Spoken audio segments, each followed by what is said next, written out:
प्रभु उद्घोषित महामंत्र हरे राम राम राम हरे हरे, हरे कृष्णा कृष्ण कृष्ण हरे। किसी को भी गुरु बनाने की आवश्यकता नहीं इस मंत्र के आगे। ये स्वयं सिद्ध मंत्र है। भगवान चैतन्य जी महाराज ने कहा है कि जो इस मंत्र का जाप करता है, अनुष्ठान करता है, सब पापों से विमुक्त हो जाता है। हरे राम राम राम हरे हरे, हरे कृष्णा कृष्ण कृष्ण हरे। आप सब लोग ग्रामवासी हैं,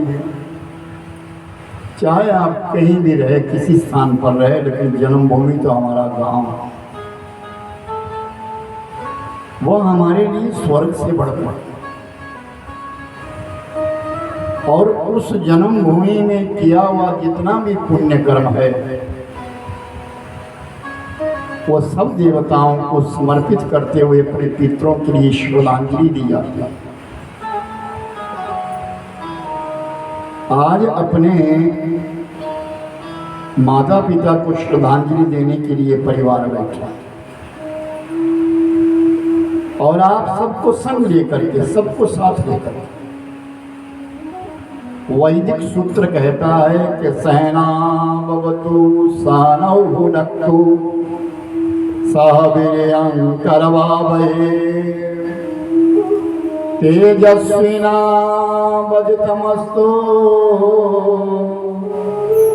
मा विद्विषावहै। हम इकट्ठे रहें, इकट्ठे बैठ करके कोई विद्यार्जन कर, एक व्यक्ति तप करता है, उसका पुण्य एक व्यक्ति। लेकिन जब कोई सामूहिक रूप से कोई सत्संग किया जाता है, कोई भजन किया जाता है, कोई मंत्र जाप किया जाता है, उसका अलग पुण्य है। यहाँ कथा में जो भी आप सब लोग आए हैं, अपने अपने पुण्य को लेकर के आए हैं, और सामूहिक रूप से जो संकीर्तन किया जाता है, हरे राम राम राम हरे हरे, हरे कृष्णा कृष्ण कृष्ण हरे, संगे शक्ति कही हुई।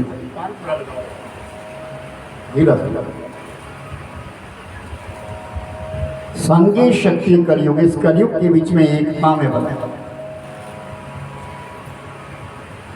जब हम आप लोग सब एक स्वर से सब एक ही आवाज में कहेंगे, वो आवाज परमात्मा तक पहुंचती है, प्रभु तक पहुंचती है, और उस आवाज में बल है। याद रखना मेरे भाई बहन, इस शरीर को खड़ा रखने के लिए हमें भोजन की आवश्यकता पड़ती है, और शरीर के अंदर आत्मा, उस आत्मा का भी कोई भोजन है। जिस प्रकार इस शरीर का भोजन है, वैसे आत्मा का भोजन है।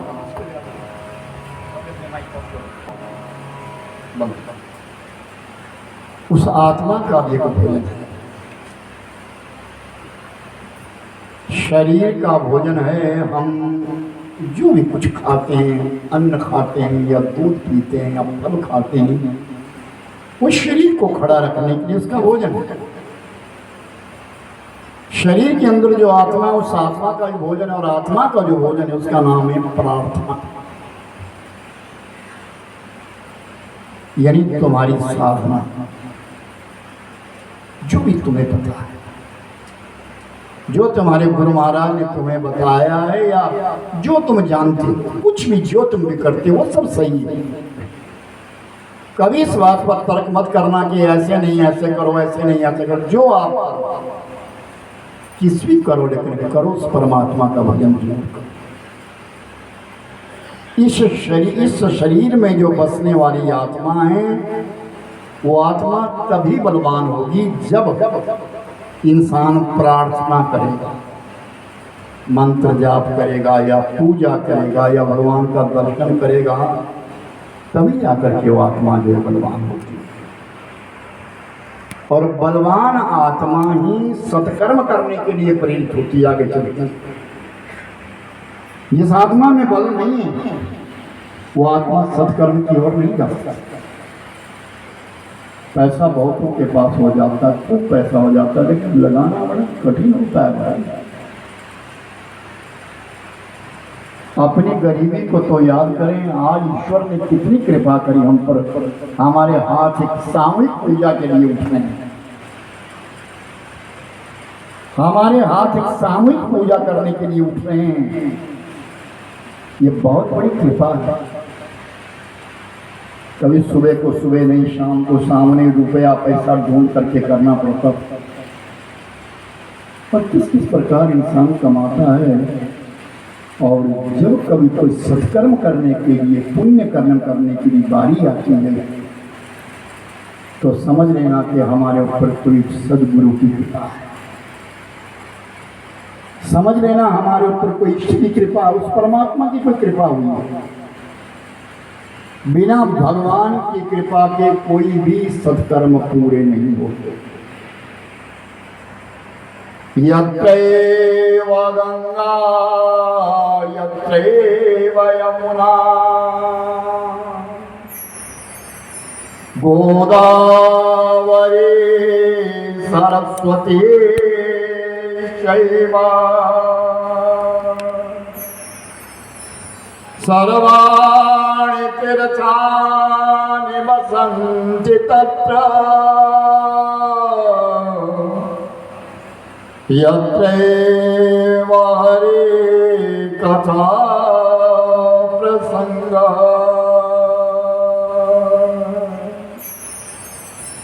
जहाँ परमात्मा की कथा का प्रसंग चलता है वहाँ गंगा बहती है, यमुना आती है, गोदावरी आती है, सरस्वती आती है। सर्वाणि तीर्थानि वसन्ति तत्र, जितनी भी तीर्थ है वो भगवान की कथा में आते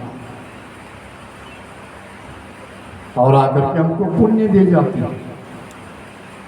हम आप लोग पुण्य कमाने के लिए तीर्थों पे जाते हैं, लेकिन तीर्थ जो है पुण्य कमाने के लिए भगवत कथाओं में आते हैं। एक संत, एक साधु थे, उनका एक नियम था कि वो नित्य प्रति गंगा स्नान करने के पश्चात ही भोजन लेते थे। जब तक गंगा मैया का स्नान नहीं हुआ तब तक भोजन नहीं करते थे। एक दिन उनके कानों में आवाज आई कि गांव में, दूसरे गांव में दूर जाकर के भगवान की कथा हो रही है। तो इच्छा जागी मैं कथा सुनूं और कथा के लिए चले गए। कथा में कुछ विलंब था, कथा देर से प्रारंभ हुई और देर तक चली।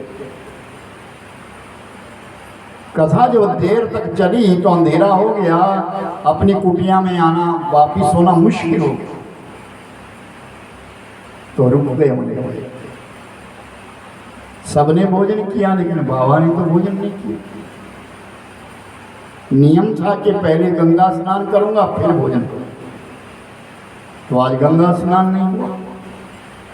फिर दूसरा दिन भी वैसे ही हो गया, फिर भी भोजन नहीं किया, गंगा स्नान नहीं हुआ। तीसरा दिन भी हो गया।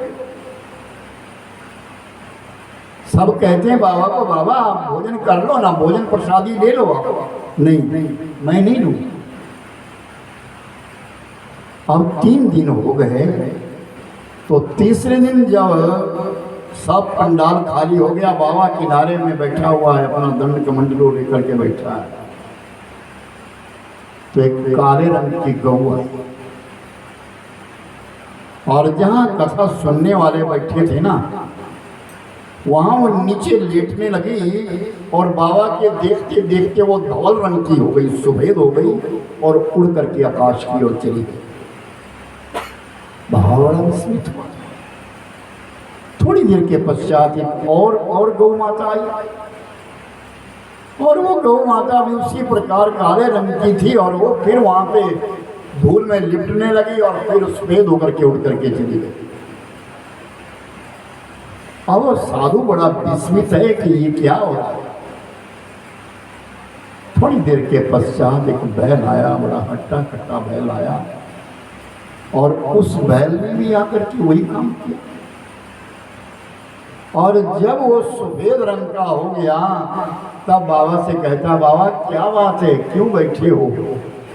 आपने अभी तक भोजन प्रसादी नहीं ली, सबने भोजन कर लिया। नहीं, मेरा नियम है कि मैं पहले गंगा स्नान करता हूँ फिर भोजन प्रसादी लेता हूँ। बाबा आपने कथा में सुना नहीं कि यत्रैव गंगा यत्रैव यमुना गोदावरी सरस्वतीश्चैव सर्वाणि तीर्थानि वसन्ति तत्र यत्रैव हरि कथा प्रसंग, कि जहाँ हरि की कथा का प्रसंग चलता है वहाँ गंगा आती है, यमुना आती है, सरस्वती आती है, सर्वाणि तीर्थानि, सारे तीर्थ आते हैं। यहाँ तो सब आए थे। अभी आपने देखा 2 काले रंग की गऊ आई थी। हाँ, वो गौएं नहीं थी, वो गंगा और यमुना थी। दुनिया का मल धोते धोते गंगा मैली हो जाती है, भगवान की कथा में जाती है। जहाँ कथा सुनने वाले बैठते हैं उस स्थान के ऊपर लेट लगा करके वो पावन पवित्र होकर के परम धाम में जाती है। और मैं कोई साधारण बैल नहीं है। बच्चों नीचे बैठो, कोई भी बालक नहीं उठेगा, एक जगह बैठ जाओ। हाँ, डांटता भी बहुत हूँ, ध्यान रखना, आराम से कथा सुनो। तो बैल कहता है कि सुनो बाबा, मैं कौन हूँ? मैं पुष्कर तीर्थ हूँ, मैं पुष्कर हूँ, तीर्थों का राजा हूँ। मुझ में भी धब्बा लगता है जब कोई पापी आता और मुझ में स्नान कर लेता है, तो मैं भी तो मैदा होता हूँ। लेकिन जहाँ भगवान की कथा होती है वहाँ मैं भी जाता हूँ। और उस कथा में बैठ करके, कथा को श्रवण करके, चरणों की धूलि को लेकर के मैं पावन पवित्र हो जाता हूँ। बाबा उठो, भोजन करो। हाँ बाबा उठे, भोजन करो। तो मेरे भाई बहन, आप सब लोग आए हैं, साधारण नहीं, कोई पुण्य लेकर के आए। आपके पास कोई पुण्य है तब आए हैं आप कथा में। ये कोई साधारण बात नहीं है। और यहाँ बैठ करके भगवत मनन करना, ईश्वर के चरणों में ध्यान लगाना, क्योंकि गृहस्थ जीवन है, इस जीवन में इंसान उलझा हुआ है, बहुत उलझा हुआ है। साधारण से साधारण मानव का जीवन भी बड़ा विकट है। आयु है कितनी इंसान की? कलयुग की परमायु 120 वर्ष कही गई। 120 वर्ष से ऊपर कोई नहीं जाता। कोई ऐसा महापुरुष होगा जिसने अपने प्राण सांस बचाए हो, वो 120 से ऊपर जाएगा, अन्यथा 120 वर्ष से ऊपर आयु नहीं होती। लेकिन घट करके इस कलयुग के बीच में आयु का आसमान आज 60 और 70 के बीच में आने वाला है। तो इस थोड़ी सी अवधि के बीच में हम कितना सुख भोग लेंगे, कितना एक सुख प्राप्त कर लें। क्यों ना हम पर भगवान की इतनी कृपा बन जाए कि 10-20 साल से हम इतना अपने आप को सुनिश्चित कर दें, भगवान का भजन करने के लिए हम अपने को एकाग्र कर दें और मन में ये ठान लें कि भाई ज़्यादा तो नहीं, जैसे भी हम गृहस्थ लोग हैं, पर अधिक ना हो तो आधा पौना घंटा हम उस भगवान का सुमिरन करें। अपने गृहस्थ जीवन से इतना समय तो निकाल लीजिए कि तुम्हारे गुरु महाराज ने जो तुम्हारे लिए मंत्र दिया उसका तुम जप करो, उसमें हमारा कल्याण हो। पावन गंगा मैया के तट बैठे हुए राजा परीक्षित आज इस कथा को सुन रहे हैं और किसी सदगुरु के सामने मस्तक झुका लेना, ये नसीब की बात है, नसीब की बात है। हमारा सौभाग्य हो हम सज्जनों के बीच में बैठे, कहीं जहां सज्जन बैठे, जहां भागवत चर्चा बैठी है, चलिए वहां। जुआ खेलने वालों के बीच में चले जाओगे तो सीख लो, शराबियों के बीच में बैठ जाओगे तो कहीं ना कहीं तो मुस्क आ ही जाएगी। बदनाम व्यक्ति के साथ रहेंगे तो लोग कहीं ना कहीं कीचड़ उछालेंगे, लेकिन अगर किसी महापुरुष के सामने जाते रहोगे ना तो लोग कहेंगे सज्जन है भाई, सज्जनों के साथ रह रहे, हमारी आदत अच्छी हो। इस धरा धरती के ऊपर सबसे पहले भगवान ने अवतार ले लिया मनु महाराज। भगवान विष्णु ने अवतार लिया मनु, पत्नी का नाम है मनु महाराज की पत्नी का नाम शत्रुपा। लक्ष्मी ने अवतार, कहीं भाई पानी ओवरफ्लो हो रहा है, इस धरा धरती पे धरती का राज्य होने लगा। उनके यहाँ दो पुत्र जन्मे, उत्तानपाद और प्रियव्रत। उत्तानपाद और प्रियव्रत। तो प्रियव्रत तो शासन नहीं किए, लेकिन उत्तानपाद राजा बने। राजा उत्तानपाद का विवाह हुआ, पत्नी का नाम हुआ सुनीति, जिसकी नीति अच्छी थी। वो देखो इधर कद्म की पत्नी का नाम है, उत्तानपाद की पत्नी का नाम है सुनीति, जिसकी नीति अच्छी हो, जो अपने परिवार को नीतिवान बना सके, ऐसी उस पत्नी का नाम है सुनीति। उस सुनीति के एक पुत्र जन्मा, उसका नाम ध्रुव रखा। और राजा का मन नहीं भरा, उसने दूसरा विवाह कर लिया, पत्नी का नाम हुआ सुरुचि। और उस सुरुचि ने राजा के मन को जीत लिया, और राजा के मन को जीत करके वो राजा को अपने वश में कर लिया। कुछ दिनों के पश्चात उस सुरुचि के भी एक पुत्र जन्मा, जिसका नाम उत्तम रखा। दोनों बच्चों का परिपालन हो रहा है। सुनीति अपने बालक को नीतिवान बना रही है, अच्छा बना रही है। सुरुचि तो भोग विलास में मस्त।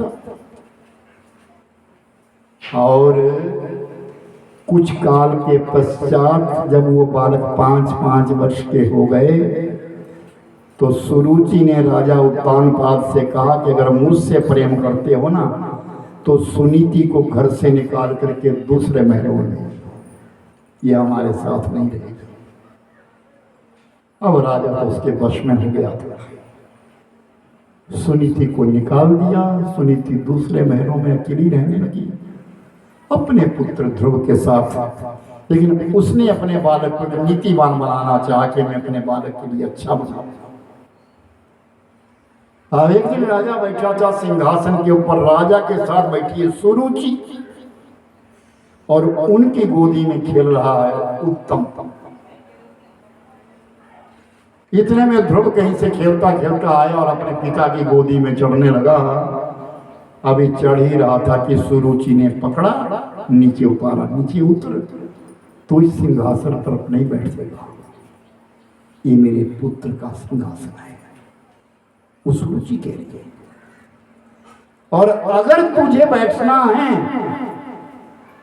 तो जा वन में तप कर, तपस्या कर, साधना कर, और तेरे को साधना करते करते कहीं भगवान मिल जाए तो भगवान से मांगना, तू मेरे गर्भ से, मेरे पेट से पैदा होगा। जब तू मेरे पेट से पैदा होगा तब तुझे राज्य मिलेगा, अन्यथा निकल। और वो ध्रुव, उसको समझ नहीं आया, रोता रोता चला गया। और जब अपनी माँ जब सुनीति के पास पहुंचा, थोड़ी समझ रहा बेटा, थोड़ी सी बस थोड़ा सा, अपनी माँ के पास जब गया, सुनीति के पास जाकर के अपनी सारी बात बताई, तो सुनीति ने क्या किया, वो कहती है तेरी जो भी माता है ना, उसने तेरे लिए जो कहा वो सत्य कहा। तप कर, तप करने से राज्य मिलता है, तप करने से रूप मिलता है, तप करने से आयु बढ़ती है, तप करने से धन बढ़ता है। जा तपस्या कर। मां तप क्या है, तू जा ना, घर से निकल, वन में जा, भगवान से मिल, तपस्या कर, साधना कर, मैं क्या जानूं, तुझे मिल जाएगा, जा।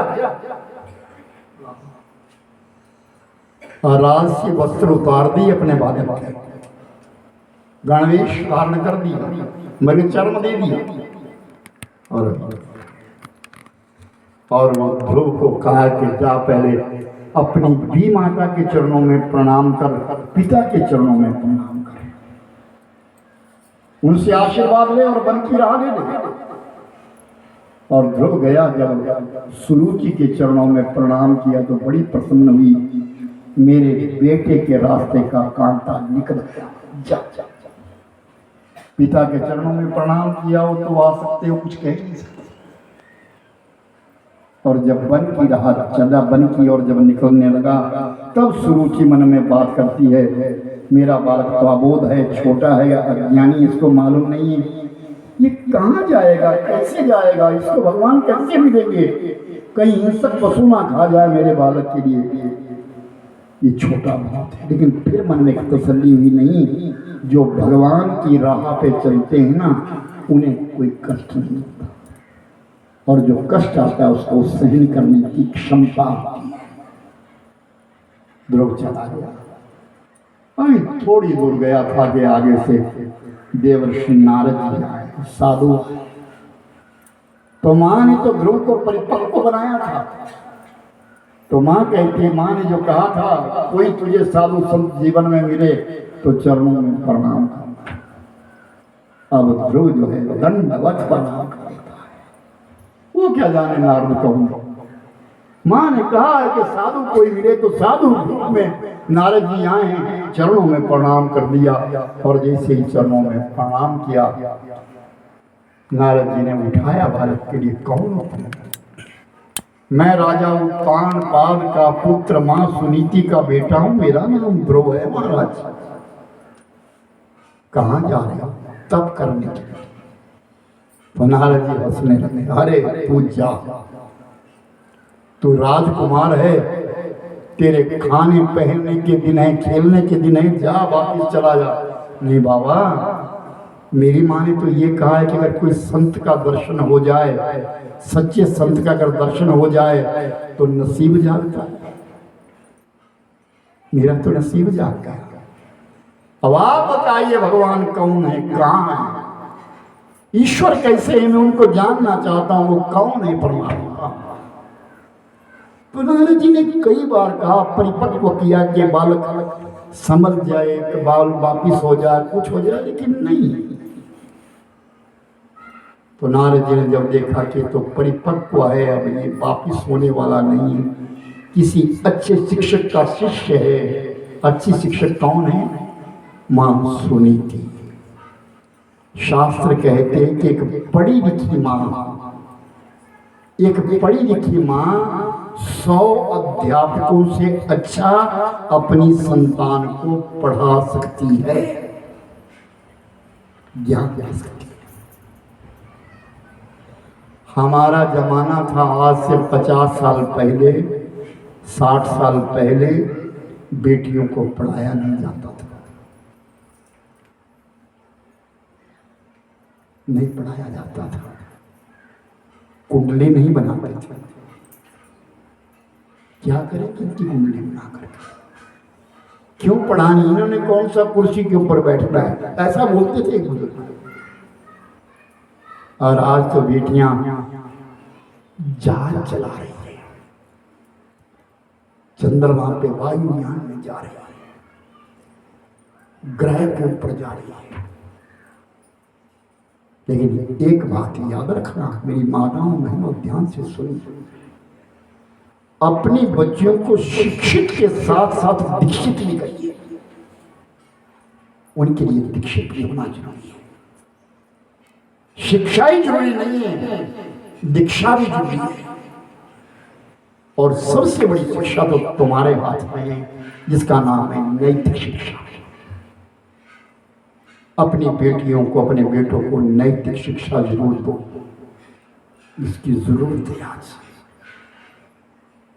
तुम पैंटे तो खरीद करके ले आते हो, पहना देते हो, लेकिन कभी ये भी जरूरत देखो कि इस बेटी ने आगे कहाँ जाना है, कौन से परिवार में जाना है। बेटा तो एक कुल को तारता है, बेटियां 2 कुलों को तारती है। शिक्षा दो, खूब दो, लेकिन नैतिक शिक्षा भी। अपने बच्चों के अंदर नैतिक शिक्षा होनी चाहिए। वो अनपढ़ बुजुर्ग अच्छे थे, बाहर की बिजली बंद कर, नलका ज्यादा मत खोल, जूठा मत छोड़। ये कौन शिक्षा देते थे? अनपढ़ लोग। कितनी अच्छी शिक्षा थी। आज भंडारों में लिफाफे भर भर के ले जाते हो, खाया जो खाया बाकी सब गटर में डाला। कितनी दुष्टता की बात है। तुम्हारे यहां तो मुझे पता नहीं है कि यहां क्या स्थिति है, लेकिन मैं बाहर देखता हूं बिलासपुर के इलाके में, हमारे इलाके में लिफाफे भर भर के ले जा रहे हैं। कई जगह टिफिन लाए, बड़े बड़े टिफिन ला दिए। 50 आदमी कथा में बैठा है या 100 आदमी कथा में बैठा है, 500 आदमी का खाना बन रहा है। क्या कर रहे हैं?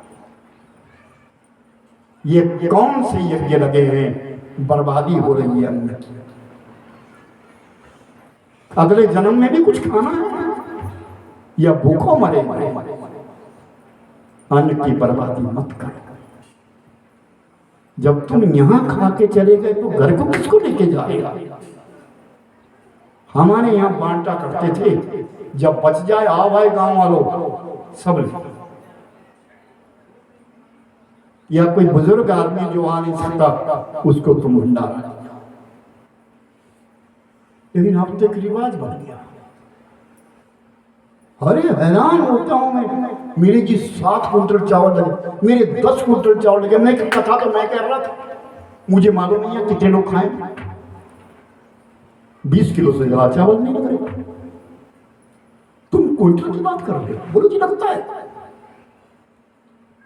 ये अन्न का दुरुपयोग है।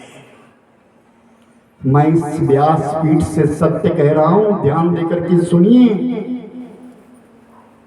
ये बिल्कुल सत्य बात है। अन्न का निरादर मत करिए, अन्न का दुरुपयोग मत करिए। आज तुम सेठ हो, तुम्हारे सब कुछ है, ऐसा ना हो कहीं थनाग में भी सब कुछ था, उधर मंडी में सब कुछ था। फेसबुक पे देखा अपने, एक महिला खड़ी है, मई बची और कुछ भी, मेरे पांव में चप्पल भी नहीं, कुछ नहीं। उस प्रकृति का क्या पता है? कब कैसी विपत्ति आ जाए कोई पता नहीं है। इसलिए मेरे भाई बहन, अगर तुम्हारे पास धन है ना, सदुपयोग करो, दुरुपयोग मत करो। धन को संभालना सीखो, धन को रखना सीखो। ऐसे भंडारे उचित नहीं है। भंडारा उतना लगाओ कि भाई आप भोजन करिए, सब लोग प्रेम से प्रसादी कीजिए। अब ये लुटाने के लिए तो नहीं बना है। पर मैंने बहुत जगह देखा, मैं बहुत बोलता हूं लेकिन फिर भी नहीं लोग मानते। तो हमारी सुनता किसे सुनाऊं मैं? सुनता मेरी कौन है, किसे सुनाऊं? पर फिर भी मुझे तो आज्ञा है कि तुझे बोलना है। क्यों बोलना है? कि मैं व्यासपीठ पर बैठा। ये व्यासपीठ समाज को बनाती है, बिगाड़ती नहीं। हम कथाएं इसलिए सुनते हैं कि कोई सच्चाई तो सामने आए, कोई सच्चाई तो सामने आए। पहले तो ऐसा कहते थे कि बर्तन लेके आना भाई, तुम अपने घर से बर्तन लेके आना। अब तो लिफाफा जेब में, और वो पता है उस लिफाफे में कितनी बीमारी है, उस पॉलीथिन में, पॉलीपैक में कितनी बीमारी है समझते हैं आप? किसी वैज्ञानिक से, किसी डॉक्टर से, किसी चिकित्सक से पूछना कितनी बीमारी उसमें गर्म गर्म सब्जियां डाली जा रही है और उसको तुम और तुम्हारे बच्चे खाएंगे या पशु खाएंगे। अन्न तो इंसान के लिए बना, पशु के लिए तो घास चारा बना है। खैर चलो ये बात भी लगे। पूरी सच्चिदानंद भगवान। तो बताओ मैं कथा कहाँ पहुंचा था करते करते, जो देखो तुम।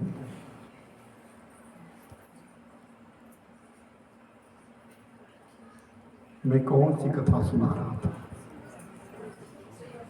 गड़गड़ नहीं करना भाई, मुझे से बोलो जरा। चलो कोई बात नहीं, मैं ही कहता हूँ। मैं नहीं भूला हूँ, जिस दिन भूलने लगूंगा उस दिन तो उठ जाऊंगा कभी से। अभी समझ लिया, ध्रुव की कथा चली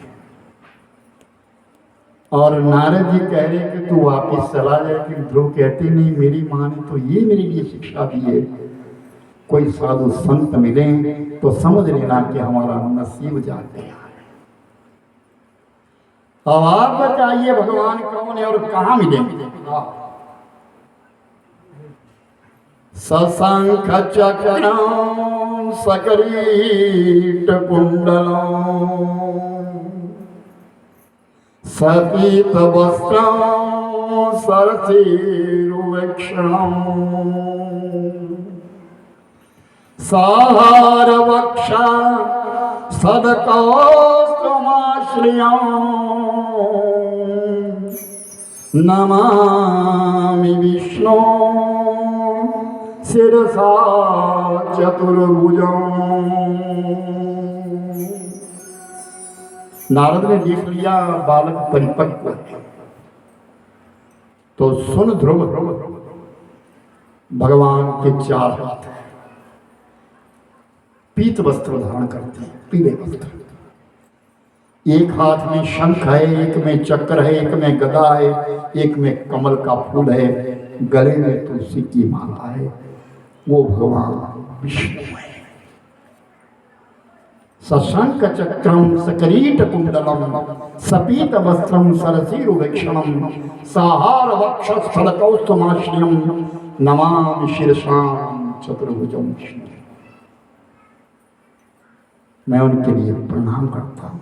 वो भगवान है। जा, तू मेरा शिष्य रहा, मैं तेरे लिए मंत्र देता हूँ। 12 अक्षर का मंत्र है, जपना उसे। ओम नमो भगवते वासुदेवाय। इतना मंत्र जपना और मैं तुझे आशीर्वाद देता हूँ। माशै षड्विर्च 6 महीने में तुम्हें भगवान मिल जाएंगे।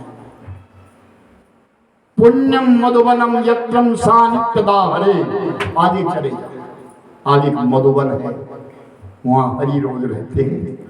6 महीने में तुम्हें मिलेंगे। प्राणायाम करना और इस भजन को करना। ध्रुव ने गुरु महाराज की परिक्रमा करी, चरणों में प्रणाम किया और प्रणाम करने के पश्चात वन की राह ले ली।